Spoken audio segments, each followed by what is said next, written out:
Slumped Beats, Mod God, Oh, Weston. God. What do we say, man? What's You're good, back, man? Yeah, back in round the two. lab. Round two. Here we go, man. Stoked to have you again. Stoked to be back, man. Feels Stoked. like What it have you was been just up to, last dude? week. Dude, not a lot. I mean, since last time, just working and streaming more, working on my new YouTube channel and my whole thing. Nice. Everyone will see that eventually. Hell yeah, I'm stoked. Yeah, you've been telling me a lot about that. I'm excited to see what comes from that. I'm excited about it. It's going to be seriously awesome. Hell yeah, hell yeah. Yeah, it's been a crazy week. I got in a car accident driving down one of the canyons during the storm we had and slammed in my front end, so I had to switch out cars, and now I'm driving my mom's Jeep around, dude, and the back is like, it's not winterized really. It has one of those soft covers, so the back's crushed in, so anytime we get snow, like it leaks into the truck or in the Jeep, and it's super cold, but that sucks. you know, Does it actually get wet struggle. in there? Yeah, It like fills the up whole with water? the whole No, back. dude.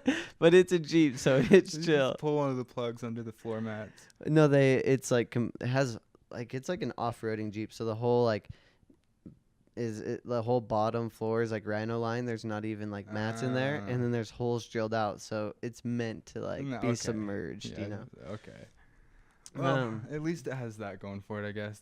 That's funny. Yeah. Well, I want to talk to you today kind of about bringing your hobbies and turning your hobbies and what you like to do for fun and making that into a business and monetizing it. Mm-hmm. And I know you have a lot of experience with that, obviously, with your beat making and your streaming and now what you're doing as far as your tutorials and your new channel. Mm-hmm. Which is called Plugged In, right? Yeah, Plugged In Tech. It's technically Plugged In Technology, but it's gonna be going as Plugged In Tech for now. I like it. That's a good name. Yeah, I like it, dude. Honestly, the art that I made for it turned out like so good.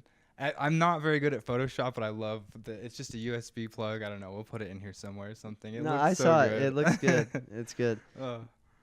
So, where did you find, I guess, what I'm looking for? Where did you find the confidence to say, okay, I like making beats. I like music. I want to make money off of this. I want to do this for a living. Like, at what point was it a confidence thing? Like, where was that transition for you?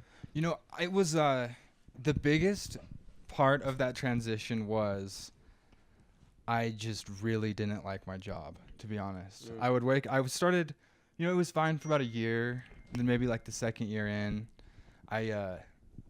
every day before work, it's like you wake up and you're instantly pissed off. Like, you wake up and you're already unhappy. Like, I think a lot of people are like that. And I just got to a point where I decided I can't live my life like this for the next 50 years if I'm lucky enough to be around that long. And so I don't even know if it was a confidence thing, because a lot of times, I'm still like, it's still one of those things where I put out a beat for sale and I hear someone else's beat and I'm like, why do I even have beats for sale? Like, this beat is so much better than what I could make. But, it's realistically not, I guess. That's just being an artist and criticizing yourself. Right. And so I don't even know if it's so much of a confidence thing. It's just one of those things where, like, if you really want it, like, you just have to do it. It's not like a choice. And you know it's what I mean? definitely It's not like, for everyone. It's not. Yeah. No, it's one of those, if you want it to be your full-time job, you treat it like it's a full-time job until it pays you like a People full-time don't job. like hard work. That's what I've noticed, like doing all the freelancing, creating your own business, and the experience I've had. Like, the people around me, like, if you're not willing to put 110% in all the time, day in and day out, like, people, if you look at your work as a 9 to 5, or you look at it as, oh, I'm doing 40 hours a week, you're already not going to make it. Right. Like, Yeah. It's all about the mindset and changing the mindset. When I was getting into, because my turning point happened, I think I was about 14, and I was talking to a few people that were big mentors of mine who were quite older than me, and we were talking about college, and I was trying to figure out, because at the time I wanted to play baseball in college. I was really into baseball and sports, and that's kind of where I wanted to take it and see if I could go into the big leagues, obviously. And so I was talking to them all about colleges and where I should go, and, education versus sports, and what they're doing with their diplomas and their degrees, I should say. And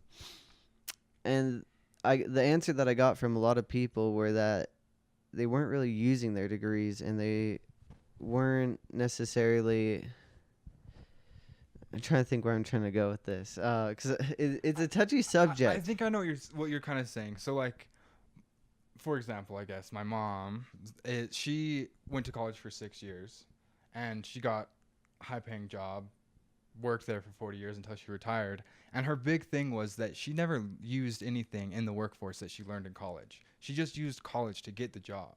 Yeah, that's what I hear a lot is, Uh-huh. oh, the resume, or, oh, if you need or to get a good job, you need a good degree and you need to have a good resume and Right. all that. And what I've learned is if you can prove yourself and you work really hard, and a lot of people can talk, but if you can actually perform, Mm-hmm. and people judge you on your performance, especially Absolutely. nowadays, like Absolutely. if you can go up to somebody and say, "Oh, I've done this commercial, I've worked with this artist, and I've worked with these brands," versus somebody who can say, "Oh, I went to this film school, and this film school," I guarantee you every time they're going to pick the kid who's worked with those Mm-hmm. brands and has already done it.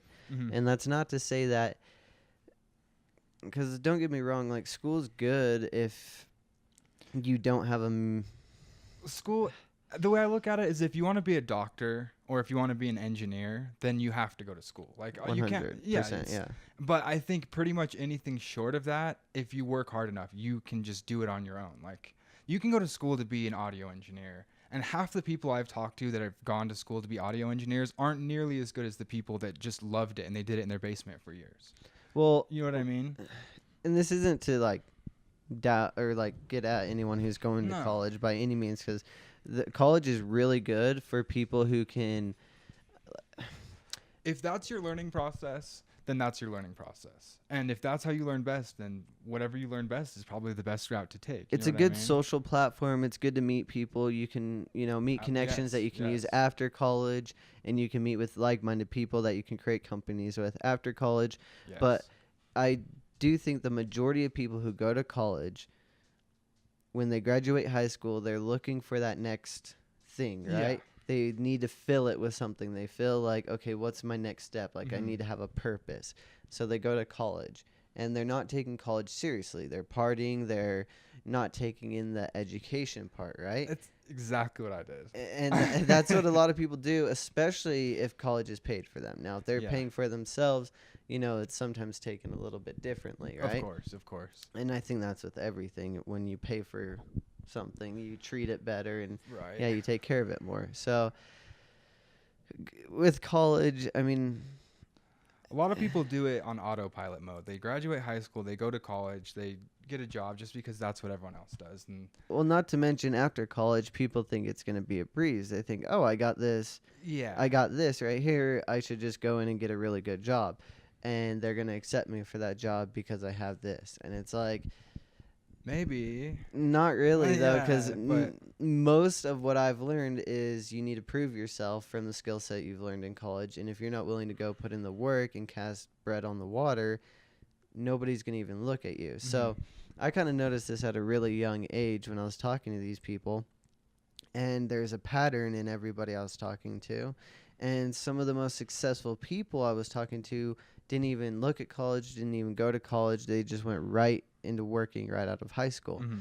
And so I was looking at all this, and a lot of things were weighing on me at the time, and a lot of things were changing out, like in my life, with my living situation and such. So a lot of things were happening, and at this time, snowboarding played a big role. And I was like, I can either double down on myself right now, or I can look at school and look at all the money I'd have to spend to go to school and all the time and efforts, and then maybe the opportunities that would come after school, or I could just go for those opportunities right now.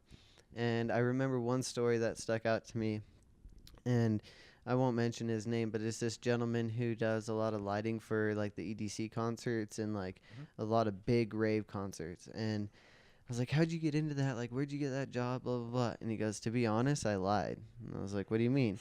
And he goes, somebody came up to me and they needed help, and they asked if anybody know how to do it. And for some reason, my arm just went straight up.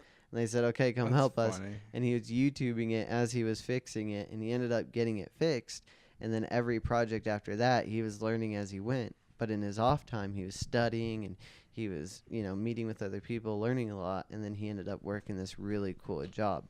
So I kind of took that into effect a little bit and just started like kind of like putting myself out there. And that was the biggest thing that was scary, is putting yourself out there. Yeah. Like, I mean, once you put yourself out there, it's like people that you haven't talked to in years suddenly have negative things to say. oh yeah, And of course. It's just ridiculous. You know what I mean? I don't know. When I first but- started putting out YouTube videos, do you know how many people were like, "Are you kidding me? Like, you're gonna like join the YouTube bandwagon? Oh, you're a vlogger you're now." a vlogger. And I remember that. I remember like, yeah, dude, I just Did you remember ever that. like? Did anyone in your group talk about me? Yes, Like, not like a lot, but it was like, yeah, it would be like maybe once or twice someone would say like, oh, did you see like Scooter's vlogging? And like a couple people would be like, yeah, it's cool. And then a couple people would be like, oh, he's a vlogger now, bro. Like, dude, I was showing oh. my buddy my vlog the other day at his older brother's house, and I like came out, I was like, "What's up, frothers?" and like started my video. I'm just being goofy, and he like under his breath was like, "Queer."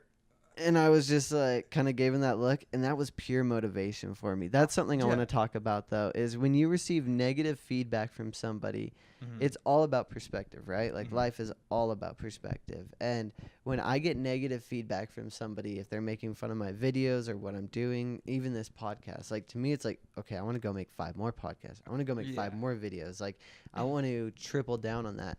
And if you're somebody who takes criticism and actually takes it to heart and like takes that in, bro, you're just feeding off of somebody else's jealousy that they're not willing to do something that you are. Granted, it may not be the best and they may not like it at first, but like that's with anything. Look at any pro skater, look at any musician. You think you think any musician who plays the guitar just picked up a guitar, boom, started streaming and was playing it perfectly? Like no way, like no. Anywhere, like in any field. And so you need to take that into account, especially if you're looking at going into a new career field or like looking at trying something new. Like, look, everybody started out at that beginning spot. Like nobody knows how to do anything perfect right off the bat. And you know, it's like, I what am I even trying to say? How do I structure this thought? People give you shit for trying, which is stupid in the first place. Yeah. And then the thing that always gets me is I get these comments on my beats on YouTube a lot. It's like, oh, this snare's trash. And it's like, all right, like, you don't like the snare, that's fine, but like, where's your beat with 100,000 plays that has any, like, where's your amazing snare on your beat that is popping? Like, internet trolls, dude. I hate that so much. People feed off of that. Like, I mean, there's a lot of people on YouTube, on Instagram, Twitter, like that just bandwagon off of the negative criticism, and they try to put that on other people. And for some reason, and I don't understand why, but it makes them feel better about themselves. It does. And like, it feeds the fire, dude. It keeps the trolls going. It's exactly that. Yeah, he can feel better about his terrible beats that have 20 plays.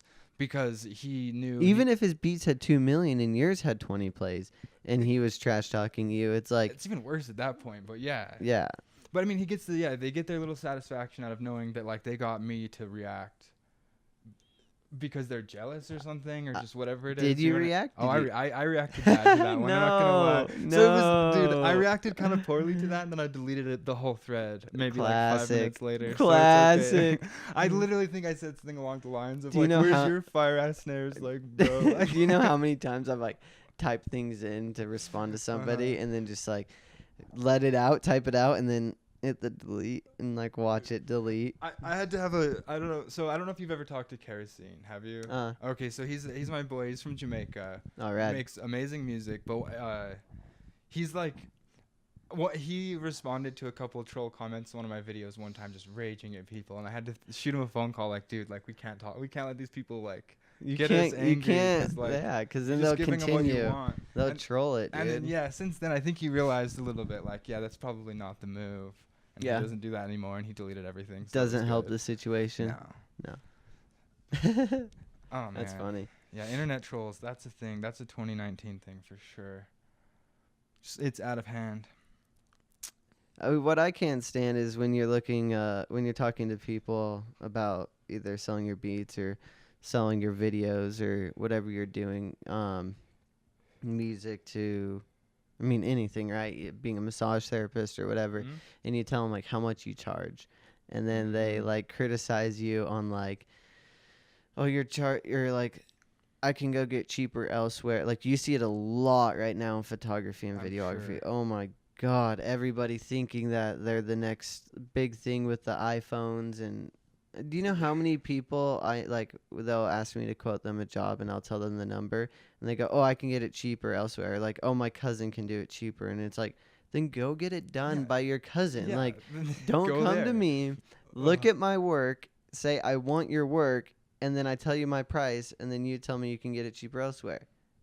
Then go get that other work. Yeah, then go. Yeah, use that. But Same thing happens to me, dude. People in my DMs like, yo, I want to beat. Send them a price, and they're like, no, I don't want to pay that. And I'm like, okay, well then you can't use the beat. And they're like, well, bro, I'll give you clout, dog. I have the exposure, classic bro. Like, clout. I don't need your exposure. Your exposure doesn't pay my bills. Yeah, You know come what I take mean? photos for me. I have 70,000 followers, and I'll shout you out as a photographer. Do you know how many times I've grown from somebody shouting me out or tagging me? Never, not once, I bet. I mean, I would say very, very, very, very, very little of any of my Yeah. following has been from me being in somebody else's video, shout outs, tags, that kind of thing. Like, people are going to follow you for your content. Yeah, exactly.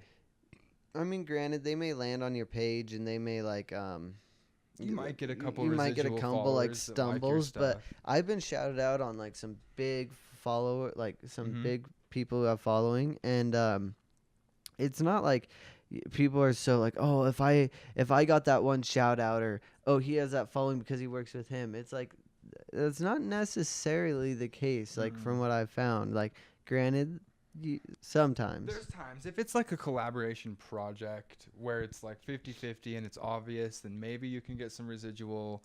But a lot Yeah. of the time, it's just what they're following that person for doesn't exactly align with why they would follow you, and it just doesn't. But I carry just over. see it a lot with photographers, though. They're like, I ask them, oh, what do you charge? And right now they're like, oh, I'm just working on collaboration pieces. I'm just trying to work with a lot of local like influencers and Yeah. such. And so they're putting all this time and effort out. And they're going and shooting all this content for free for these people, thinking it's going to help their following. And I mean, it's sad. I want people to know their worth, like. Of course. And you see it a lot. Action sports took a huge hit over the last years. I mean, with the sponsorships and everything coming in, from what it was 15 years ago to what it is today, it's crazy. Like, because you have all these people wanting to be professional athletes, so they come in and they'll take sponsorships for less amount of money, Yeah. and they'll do just as much, right, And they as these undercut people. each other over and, and over again. Undercut to undercut to undercut, and next thing you know, like a company will hit you up and be asking you to rep their clothes or whatever, and you ask them for the pay rate, and they go, "Oh no, we're just giving you product." Yeah. And like, it's been crazy. I mean, I have a lot of friends that are professional athletes, and hearing them talk about the sponsorship things that just go back and forth, and I mean, how do they expect these people to commit their entire lives to a sport and then not pay them to be able to support their life? I think Doing it that just comes sport. down to, I think people are cheap in general, just in public. Yeah. Like, we've gotten so cheap. When you look at Amazon and you look at Netflix, if somebody is not willing to pay fucking $7 a month, like, I get aggravated about this. I get heated, dude. But if somebody's not willing to rent a movie for $3.99 on Amazon to watch it for one night, but, they'll go pay for coffee, or they'll go buy their drugs, or go do all this shit, or go to the bar and spend $50, but you're not willing to pay for somebody's art who spent millions of dollars on this production, so many amounts of people's time, and you look at it and like, I pay for that shit all the time. Like, I talk about it. Like, I love supporting that kind of Same. stuff because, Yeah. I mean, that's obviously what I do, but dude, I can't stand people when I hear that classic, like, oh, I'm not signing up for Hulu. It's $14.99. It's like, for $15, that's you and your girl going out to the movies one time, and you get never endless amount of content. Yeah. Or it's like, I get rappers all the time that don't want to pay $20 for a beat, but then they spent $60 on Zanny bars before the studio that night, and then paid another $80 for the studio session on a beat that they won't even pay $20 for. Yeah, classic. Just stupid. You get that all the time with video work too. Like, you'll see somebody will hit me up who has like a big following and has a lot of big following, and then have like produced by somebody who has a lot of clout, and they just try putting this package together, right? They try selling you on this thing, and they're like, oh, well, I'll expose you, and then your visuals will be for this person, blah, blah, blah, blah, blah, and we'll get you this, that, and the other. And you're just looking at it, and they're like, but we have no budget. And then they show up with the Gucci belt, the Yeezys on. They're like all They've the got homies. like a 4 gram blunt rolled. Like, Yeah, like, decked you spend out. like $20 on that. Like, you got some sort of budget. Nah, yeah. People, know your worth, man. If the artist is showing up with more shit than your camera gear is worth, make him pay, yo. Yeah. No doubt. If he's wearing a belt that is as expensive as a camera lens, then that motherfucker has to pay. Yeah. Well, That's for sure. or they just have their cousin shoot it with an iPhone. They'll be good. Oh yeah, exactly. My cousin will do it for free. Yeah. Um, Investing in yourself, people. Spend the money on yourself. Seriously. if you're gonna take your time to do something, you should probably believe in what you're doing. And if you believe in what you're doing, you should be willing to invest a little bit of money in it. And all your time into it. Yeah. Do you know how many people talk to me and they're like, oh, I want to do this, I want to do that. But then they work a 9 to 5, so they have 40 hours. And they're like, oh, I'm exhausted all the time. Like, I don't have time to hang out with friends. It's like, dude, you work 9 to 5. What do you do from 5 o'clock till 11 o'clock? Like, do you know how many times you tell me, oh, I have school, oh, I have work, oh, I'm streaming, oh, I'm doing videos for Plugged In, it's like, if you don't have 5 to 10 things going for you, I mean, come on. Like, the odds of something actually clicking and happening, you got to be putting your time into everything and triple downing on everything, dude. And the thing too is that if you want to be a content creator of any sort, you need to be triple downing on not even just the content you're making, but you also need to be learning how search engine optimization works. You need to be learning how to get a website. You need to be focusing on everything you do is a business, and no business just sells food. That business also manages people and whole orders product, and you know what I mean. They set up menus. They set up everything. It's not just one. Do you know how many videos I watch, like especially on Gary Vee or something, where a kid comes up and he's like, I want to be a content creator. Cool. What are you going to do with it? Like, anyone can want to create content, but what are you selling? Are you doing commercials? Are you doing personal content? Like, what is your selling point? Like, what are you trying to do that's better than everybody else? What are you offering me that's going to benefit me that nobody else can? Why should someone click on your name when someone right next to you is making similar content? What sets you apart? That's something I've really had to buckle down with myself, dude. Over the last year, I've grown so much because, like, when we're talking here, we're obviously, like, speaking to the choir, right? Like, obviously, I'm still learning this right now. Oh, yeah. But being able to sit down, know my worth, triple down on myself, financially, business-wise, learning. Like, there's so many departments that go into creating a business, right? And if you're not willing to sit down and learn every single part of it, cool, content creation, but do you know how to market your content creation? Do you know how to create a business where you can then charge people for your content creation? And are you willing to put in the work too? You know what I mean? Like, yeah. I went back to school. I dropped out of college in the first place because I realized it was not the move for me. Like, I wasn't going to be where I wanted from that. And then I focused on music for a long time in my business. And once the business came to an end, I had nothing but music. You know what I mean? So then I went back to school to learn how to make websites so that I could have the best website to sell music on. It's all related. You know what I mean? It's not. And everything you do has to be to work towards that one goal if you really want that one goal. That's like creating a strategy for yourself, right? Like, don't go to the system or don't follow the system. When the system says, oh, you need to do 4 years of college, you need to do this, you need to learn it that way. People who follow the system, what I've noticed, are just kind of looking for the train tracks to kind of be set for them and just go along for the ride. Yeah. But if you're willing to know what you want, find your goals, and really kind of buckle down and like build your own train track. Like if you need to learn website development, okay, what are my tools to learn website development? How do I learn best? Okay, maybe you don't learn best watching YouTube tutorials and reading books. Maybe you need to go to school for that one thing. Great. Do it. But know your time and know that, like,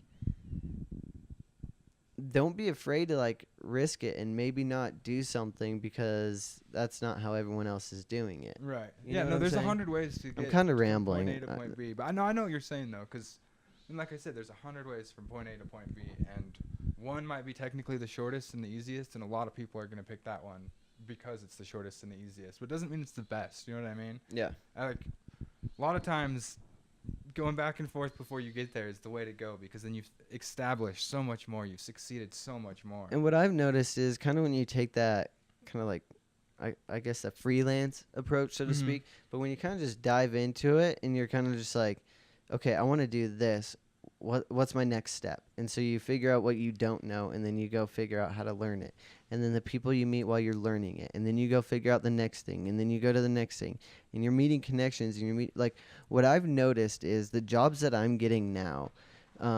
Like for instance, I just got this deal with Disney, which I can't talk too much about it, but I'm doing this project with Disney Channel, and the reason I'm getting that job is because a guy that I worked with in the past, I've always looked up to him.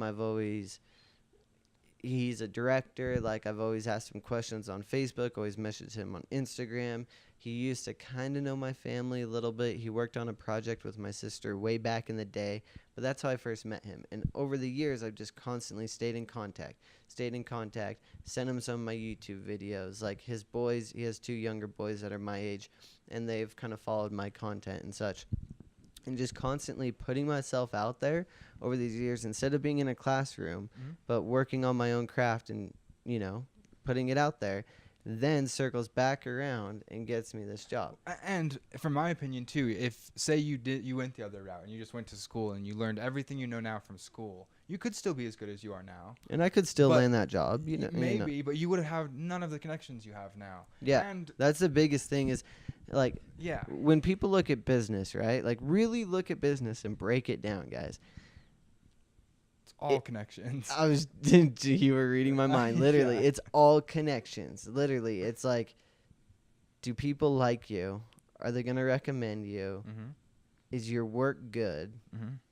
No matter what it is, like in any field, whether it's massage therapy, music, yoga, videography, photography. If it's good, people will talk about it. Yeah.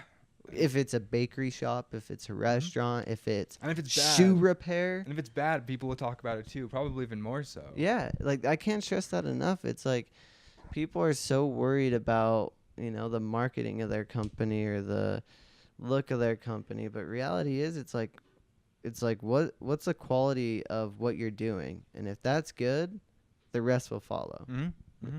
Yeah, I mean, obviously, you can make the best music or videos in the world, and if you don't promote it, you don't know what you're doing. That's true. You might That's never very go true. anywhere, but you also might.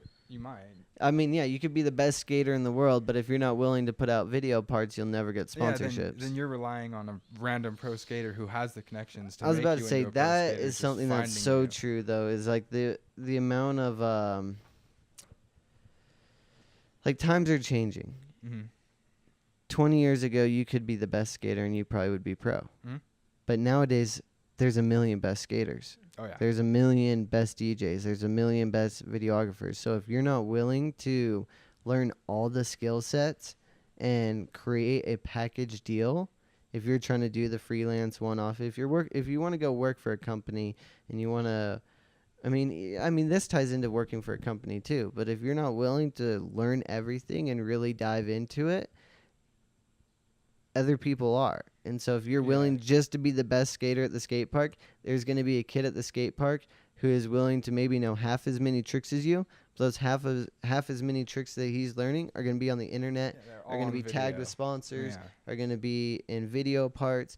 That's something I've really done with my snowboarding, is making sure that I'm marketable. When I approach a company, you're not only getting my riding, like I can get you quality content that you can then market on all your platforms, not only social media, but you can use for, anything. And so I can get you product photos in a studio, and then I can rep the company. It's kind of like an all-in-one package. And that's something I've noticed that companies are really like jumping on board with, because They don't need to worry about it. They can say, okay, go to work, and they know you're going to ride for the company, get content for the company. Get it done on a timely manner. That's a big thing. Yeah, there's a lot of riders out there that, aren't checking their email every day, and they're not turning it into a business. They're just wanting to go shred, which is sick, but learning how to market that skill will definitely change the game. It's undescribable how much approaching a company, and instead of saying, hey, I'm this rider from SoCal, I can do this, that, and the other, here's my sponsor me edit, versus saying, I really love your branding company, your guys' marketing's really good, I've been looking through your content, and I think you could use this, and I could bring this to the table. Here's some of my previous work. Here's my resume. I would love to jump on a phone call and talk about how I can help your company with this. And doing that is it's a job proposition, as opposed to like I'm okay at things, like give me free stuff. Yeah.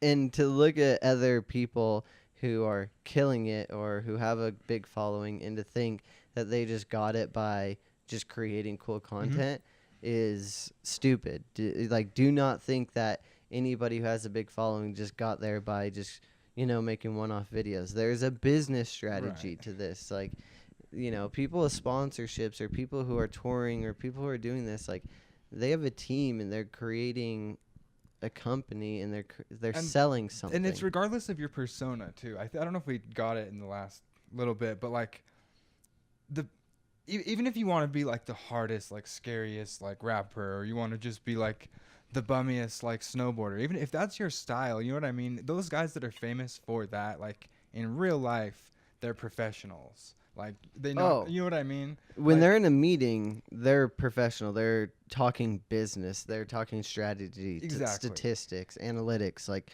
they're coming in with, they're coming in with a business strategy to make people invest into their company. Exactly. My example would be like XXX Tentacion. Like people that are just casual music viewers, all they know of him is that he's scary and dark, and like has like a shock factor for music, you know what I mean? Like, but in you guarantee in a business meeting, he's sitting up straight, he's talking professionally, he's, you know what I mean? He's not sitting there like, oh, like fuck life, dude, like in the middle of his meeting with like the biggest record labels. You would like to think so, and I think that's the persona that's why I was saying like the rap industry kind of screwed it all up, because it makes these people think that they need to be that person all the time. They need to be that person to their family. They need to be that person, and it's kind of sad. Like, guys, they're selling something. There's an image to it. Yeah, they're selling it. That's the thing, is they're selling it to you, and you want to be it, and so that's why you're biting into it. But reality is, like, there's a reality, and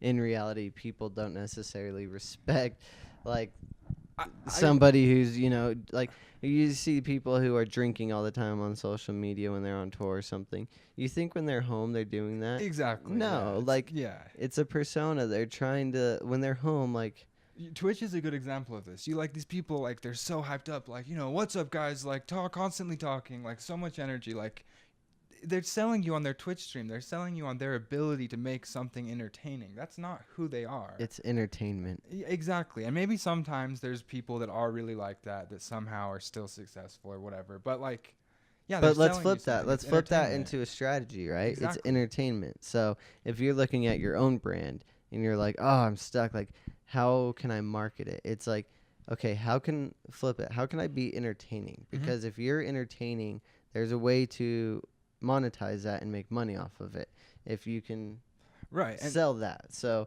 like, flip the strategy, right? And like, how can you create something that's entertainment? What are people going to find value in? What are people going to be able to absorb? And if you can find a way to do that with what you're interested in, whether it's cooking or yoga or whatever, and I think Twitch is a great platform for that. YouTube, Instagram, like all the social media in general is huge. I mean, ask somebody 50 years ago how they did it versus how people are doing it now, right? Like, the possibilities are endless. So it's really up to you and what you want to do with it. Oh yeah. I had a thought, but then right out the door. I think one thing that I hear a lot, though, is people are like, oh, it's too expensive to start a podcast, or it's too expensive to buy new beat gear, or, it's like people always come, the finances are huge, and it's so funny. It's like, if you forget about money for a minute Mhm. and you really, you can't forget about money, but if you put money aside, right? Yeah. And you start quit making money the end goal and quit making money the problem, and look at money as a strategy and look at money as like an opportunity, right? If you can create something that people are willing to buy into, if you can, whether it's create a restaurant or create a YouTube channel or create a clothing company, if you can create something that people are willing to buy into, I guarantee you the money will follow. Mhm. But so many people are worried about the money, or they're not willing to invest in themselves because they're scared. And I think people use money as a cop out a lot. I think that people are like really they're too afraid that they won't be successful or that people will laugh at them or like their friends will make fun of them. And they're like, well, yeah, it's just too expensive to buy a camera. Like if you really wanted to buy that camera, you would figure it out. You'd go mow more lawns. You would go get a second job until you could afford the camera. It's a lot of times it's just the excuse because like realistically, you need to think like if I could buy this $1,000 piece of music making equipment right now, would I spend 1,000 hours learning how to use this piece of equipment so that I'm the best at using this piece of equipment? I have a funny story for you. Uh huh. So, and this is fits in perfect. When I think I was 19, and I was on my internship in California with Sawyer Hartman. Shout out Sawyer, I love you. Thank you for everything Shout you've out taught me. Sawyer. But so I was doing my internship, and he bought this new camera, the 1DX Mark II. And at the time, I had a Canon T6i, little Rebel, kind of just flip out screen, very rudimentary, like starter camera.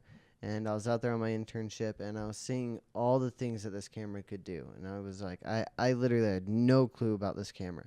And at the time, I think the body itself was like 8,500. So I'm 19. I had like no money. I'm out there on this internship, and I am looking at what I have, which is pretty much packs all into a suitcase.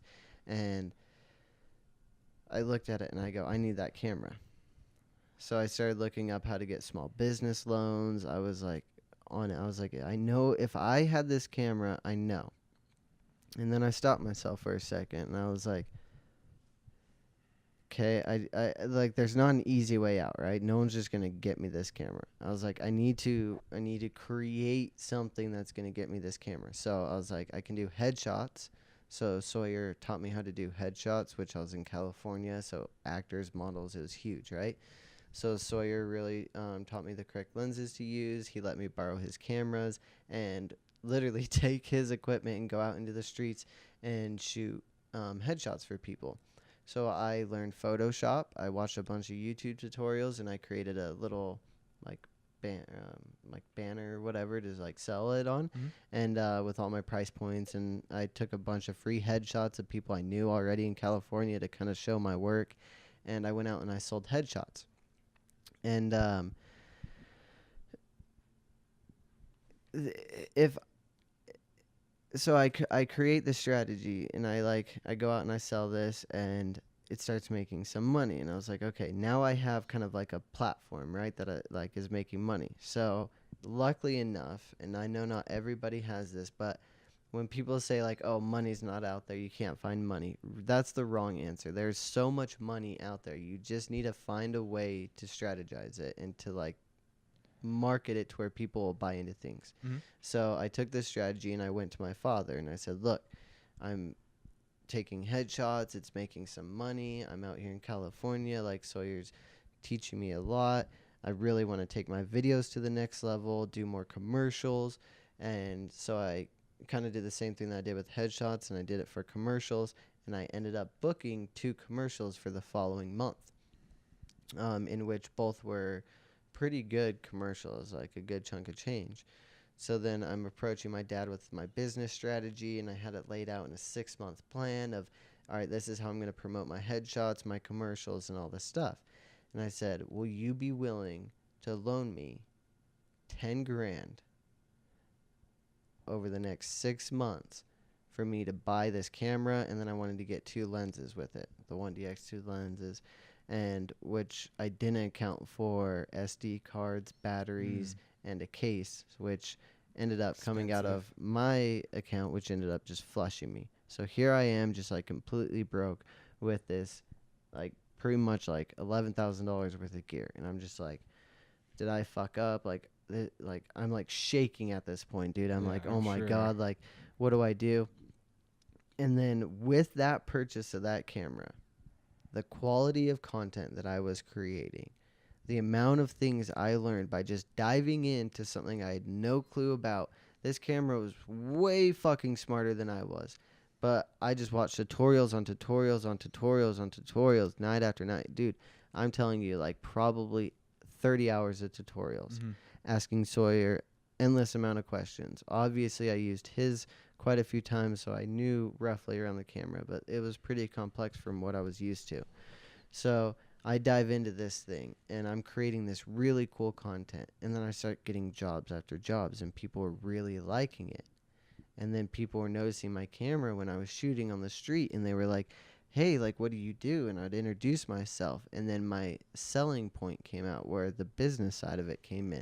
And I had to really sell myself. And I had business Mm-hmm. cards on hand and I was creating it. And it was like, it was crazy. I look back on it all the time, but I paid that camera off in 6 months. I think I did it a little sooner than 6 months, and I was just like, the amount of effort that I put in, and if I wasn't willing to take that risk of just literally putting myself out there with that much money and doing that, dude, like And it's yeah, insane. wha- I don't know if I'd be where I'm at right now, hands down. yeah, I don't think you would be, honestly. Like I mean, if the connections I made through yeah, those jobs, and I mean, if you're on the side of the road taking pictures of people with an iPhone, no one's gonna stop by and be like, "Yo, can I get your business card?" You know what I mean? Like, yeah, and that goes right into what I was saying. So like, you were willing to spend like, if you had that piece of equipment, you were willing to spend 1,000 hours. I guarantee Learning you, that if my piece of dad did equipment. not get me that loan, I guarantee you I would have figured out how to get. I was actually There you go. the only reason really why my dad did give me that loan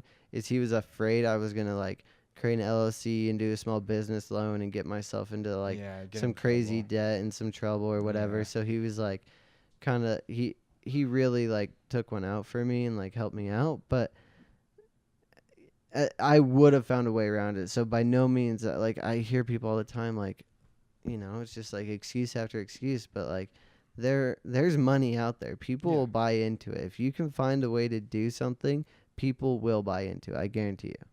Well, Sorry, I kind of interrupted No, you. sorry, you're good. And if you make something worth buying, people will eventually come to buy it. You know what I mean? Yeah. Um, Well, it's like, yeah, your websites and your beats and everything you do. I mean, you put yourself out there and you create quality content. I mean, I've seen it from you making one website to now having like 3 or 4 people hit you up, and now you're going to redo mine. And I know yeah, you're doing working on Lexi's, Lexi's, and yeah. yeah.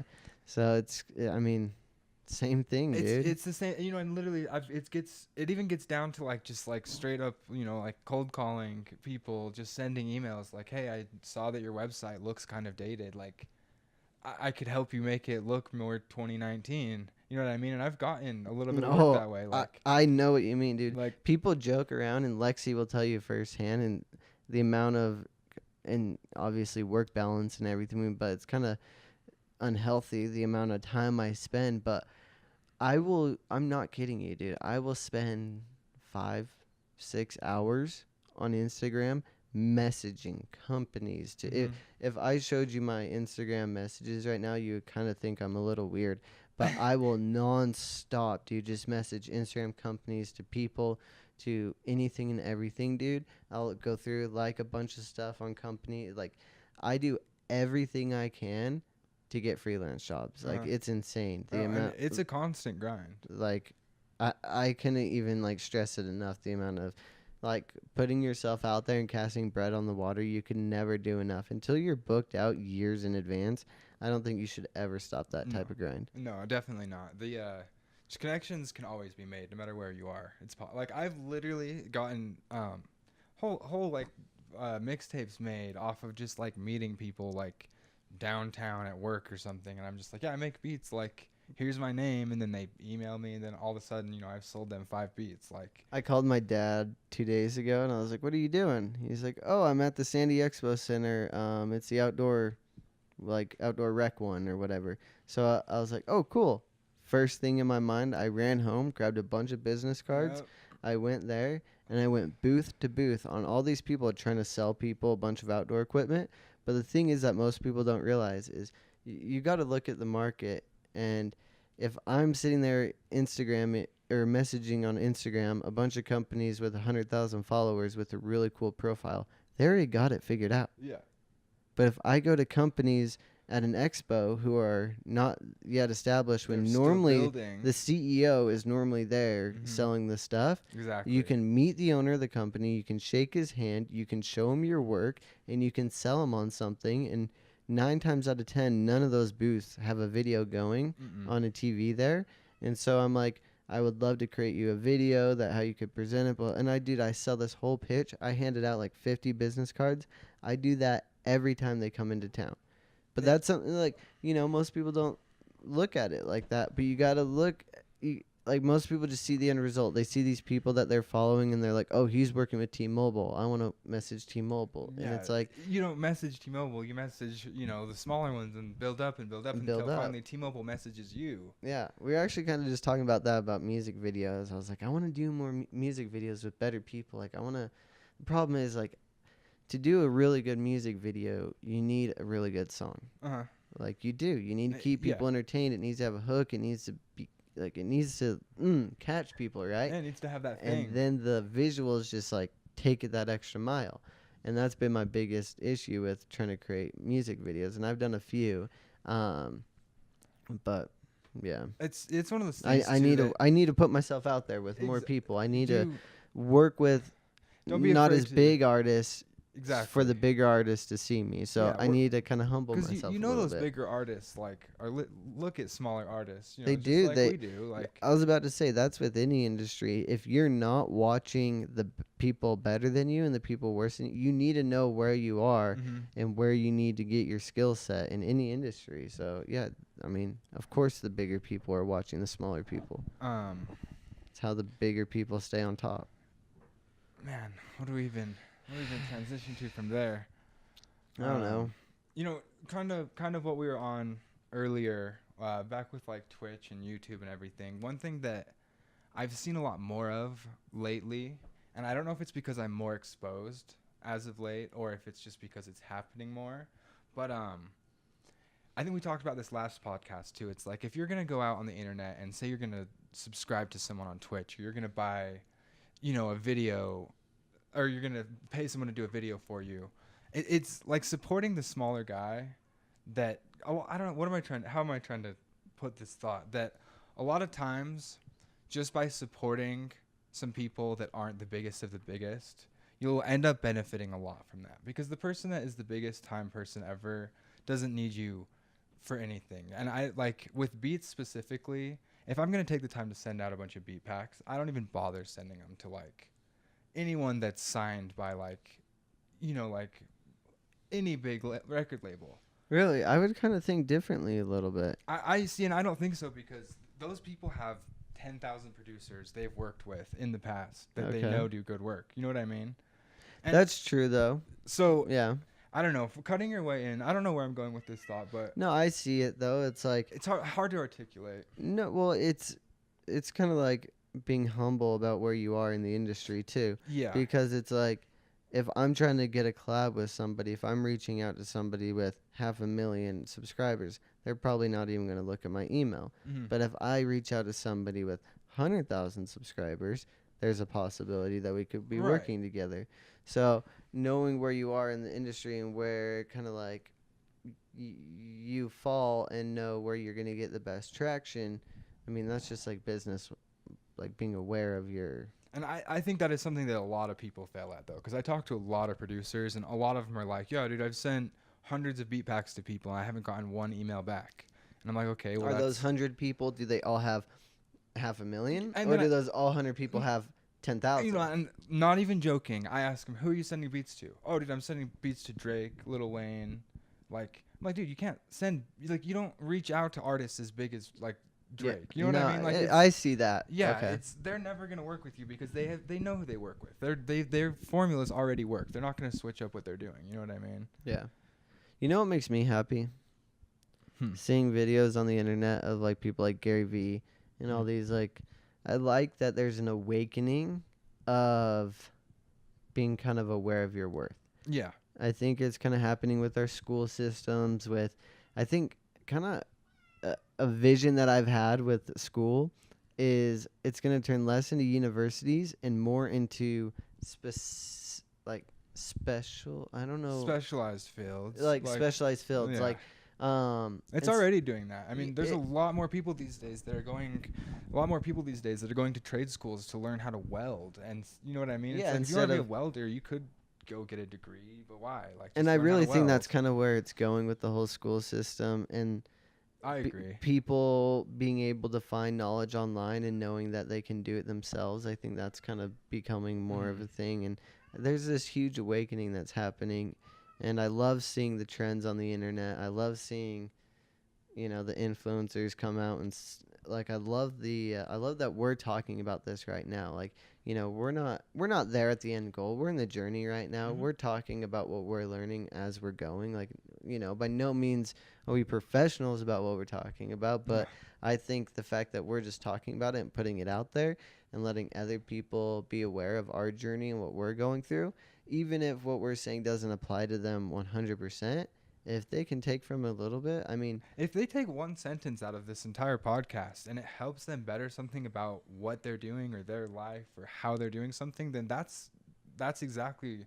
I You know what mean, I mean? That's the goal that's right why I there. listen to podcasts and I Mhm. listen to, like, sometimes Lexi gives me crap like, "Oh, why are you listening to all these Gary Vee videos?" And like when I listen to them, sometimes I'll only pull a sentence or two away from the whole thing, but that sentence or two will stick with me and it's very valuable. Mhm. And so, I don't know.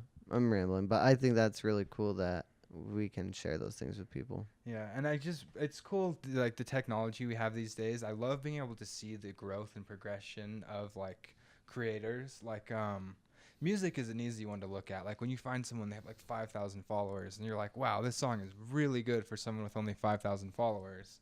Fast forward 6 months, they've got 30,000. I love that. I love that. And I love it even more with YouTube and Twitch. It's just like, I love it's seeing it. beautiful. I love seeing the dude. I love following the dude who's the underdog, and you see like really cool content coming from them, and you're like, and then you follow it, and then like 6 months from now, you're like, tap on your buddy's shoulder, you're like, told you so. Yeah, exactly. And it's just the validation of you knowing that was going to be something too. Like you're like, I knew it was going to hit. And it Yeah, hit. I was about to say, there's quite a few people that we all bumped in high school, and now it's just like they've blown up, dude. And there's quite a few too that are gone. Like people that I was about to say, gone too. No, well, gone. But like also just like, I mean, they never did anything. You know what I mean? They had their tiny little thing, and they never expanded. They never reached out for more connections. That's what's sad. A lot of the time, too, you have these people who they'll put out a few, 1, 2, songs that do really good, and then they're kind of just done. And you're like, what? And you're like, why? you had so much opportunity, like Why? right in your grasp, and you didn't seize it at all. Like, seize the moment. That's a hard word to say. Dude, I'm stoked. But watching the Twitch growth is, I think, like so great. I don't know why. It's like when you watch someone, they're averaging like 5 viewers, and then just like you come back a couple months later and they've got like 35 viewers. Their chat's full. They're like stoked. Like you can see the difference. Like I've seen like just the smile on their face when they're streaming the entire time, compared to when they were just sitting there before, like bored. You know what I mean? Like, Yeah. You know what I I find have stoked? one person in mind in particular. Shout out Rip. Just call him Rip, dude. He's a fucking legend. But Is he? He I don't know who this is, so yeah, I don't shout think out. you wouldn't know him, but he actually just quitting streaming, dude. His last stream, I was there for it a couple days ago. He said that his life has just gotten too crazy, and he needs to focus on some stuff before. That's good, though. Taking care of yourself. Take care of yourself, dude. Your personal life is important, no matter how much True. you want to like. Taking do time for whatever. yourself, balance, dude. Yeah, just Create health, a too. workflow, create a schedule, Don't overdo yourself. Like, be easy on yourself. Like, time takes time. That's the biggest thing, dude. Time takes time, and you're never going to get there overnight. I like that. Time takes time, and you said earlier that the reality is that there's a reality, and you were just talking about people that kind of get caught up in like, just like, I don't know, the fantasy of whatever like fake personality is going on, like in the sales and entertainment we were talking about. But I like that. Time takes time, because I don't know. It doesn't really say a lot, but it's so true to the fact that It's like you true, just dude. have to like wait for things sometimes. Yeah, if like if you put your head down, you do good things, put good quality of whatever you're doing, make it good quality, and time takes time. It will always it will always happen. You just Uh, gotta be patient, and, like do your best at it and work hard. Like working hard is the biggest thing, but You know, and I get asked a lot too by just like random producers and musicians on the internet, like how do you get 10,000 plays? Like how do you get 50,000 plays on a song? Like,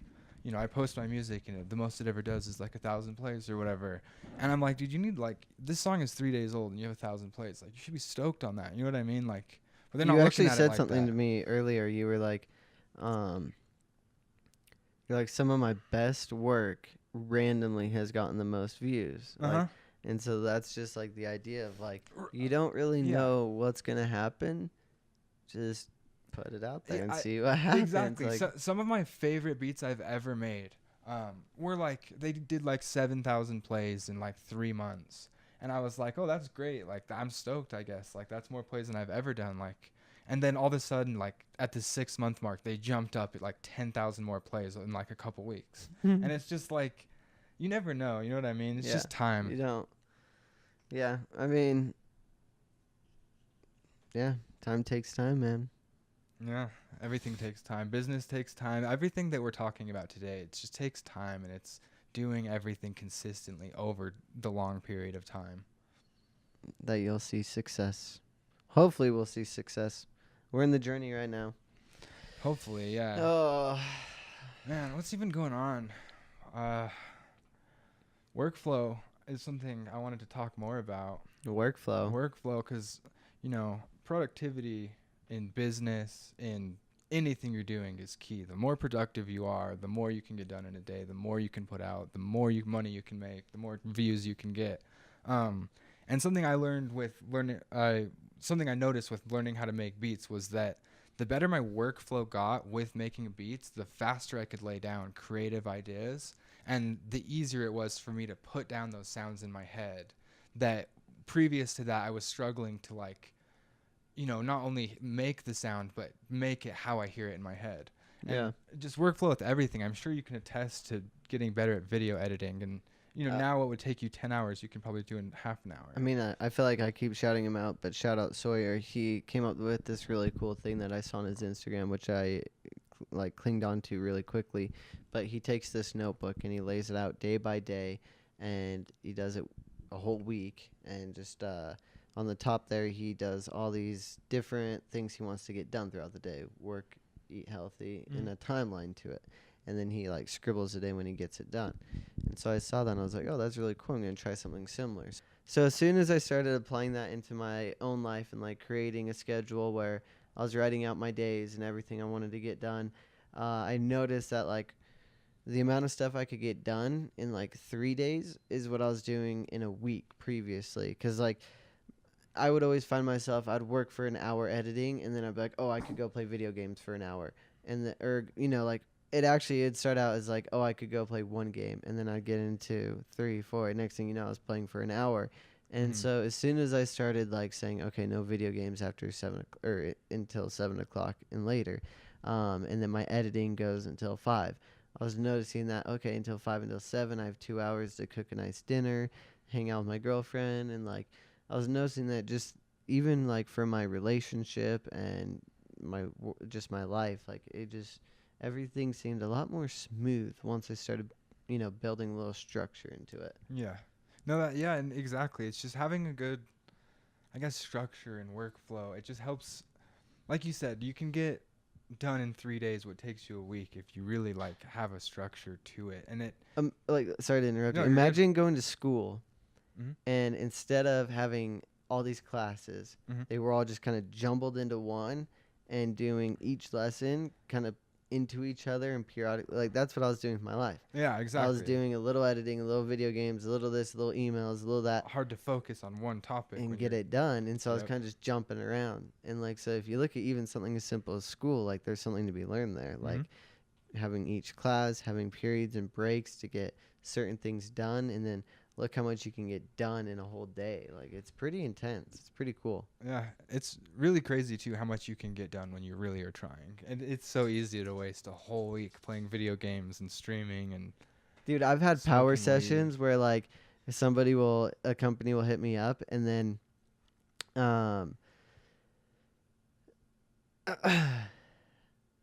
fuck, I just had a brain dead, dude. Someone call it. Can we get a doctor? Is there a Somebody, doctor in the house? I need some help. Uh, No, but where a company will wait, what were we talking about? I don't know. Company, workflow. Oh my god. I don't know. I lost it completely, dude. No, we're losing our brains. Oh man. So this is exactly what we're talking about. Spacing your time out in a good way so that you can be productive and get things done efficiently. Get things done efficiently, people. I'm losing my brain, dude. It's time to end the podcast. Yeah. Final thoughts. Final thoughts is just give it your all and work hard. Yeah, don't be afraid of hard work. That's my final thought. Treat people right. I mean, okay, that's not to jumble back into everything right now, but if you treat people nice, I guarantee you relationships go so far. Connections go so far. 90% of my business is because I treated somebody nice and they talked to somebody else about the work I do or whatever, and I got the job. Like, just treat people nice, and word of mouth goes so far. And guys, relationships, I mean, they last forever. So like, don't think that like you can screw someone over and it won't ever bite you in the ass. Yeah, exactly. Things come around, so don't make bad moves just because.